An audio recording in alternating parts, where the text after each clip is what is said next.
کتاب دی یو اختلاف امت او صراط مستقیم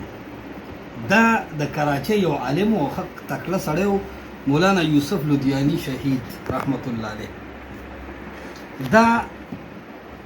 دو حصو کې دا کتاب تقسیم دی د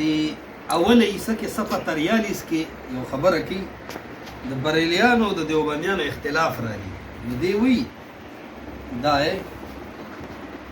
لیکن دیوبندی بریلوی اختلاف کی کوئی بنیاد میرے علم میں نہیں ہے وی د دیوبندیانو د بریلیانو زمون منځ کې چې دا کومه مسله ده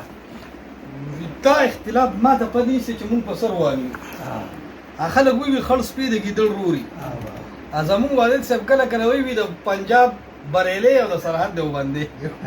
وی دا اکثر یو شي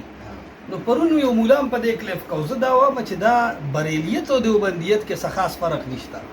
مخکې دی زلزله کتاب لیکلو هغه په دې درد او جړه لیکلو چې یلکه کتا سو د استمداد من الاموات قائل ته مشرک وای نو حاجی امداد الله مهاجر مکی کتاب دې دغه ځای کې مونږ سره دی حاجی امداد الله مهاجر مکی باقاعده وایي یا محمد کبریا فریاد ہے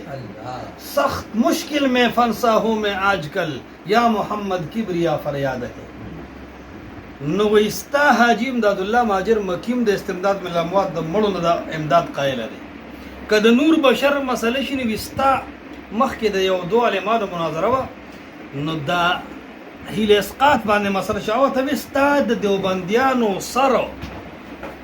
شیخ حمدالله جان ډاګه بابا په البصائر کې او په دې دور زینو کې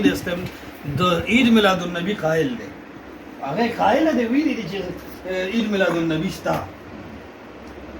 او دغه رنګ چې کوم د دعا بعد السنن بریلیان کوي ډاګه مولوی صاحب قائل ذکر بالجهر مسله را واخلا راشف احناف کې غټ غټ کپره قائل دي نو مطلب دا چې دیوبندی او بریلی د سلفي خلاف دا یو आवाज او یو قوت دی او دا بدل کمکل سړی وي لکه زوامه د الف نه تر یا چې د دیوبند څومره تنظیمونه او جماعتونه دي ا د دیوبند په نوم څومره ډلې دي عام خبره وکم موجبه کلیه به جوړو چې اثبات د محمول کې جميع افراد موضوع ده پر دا سه یو دیوبند ډله راته خو چې هغه د تصوف پر سلورو سلسلو یو سلسله نه مني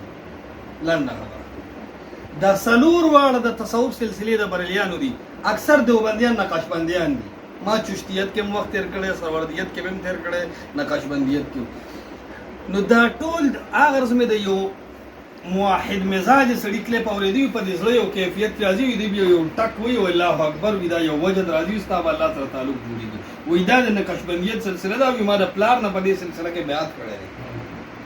نو هغه توحید چې وای نو دا غریب به مجبوری تصوف به منی او نقشبندی وي او زوم په نوم تصوف چې دی او د دې څومره ډلې جیری دا د اهل بدع وړي نو بریلی او دیوبندی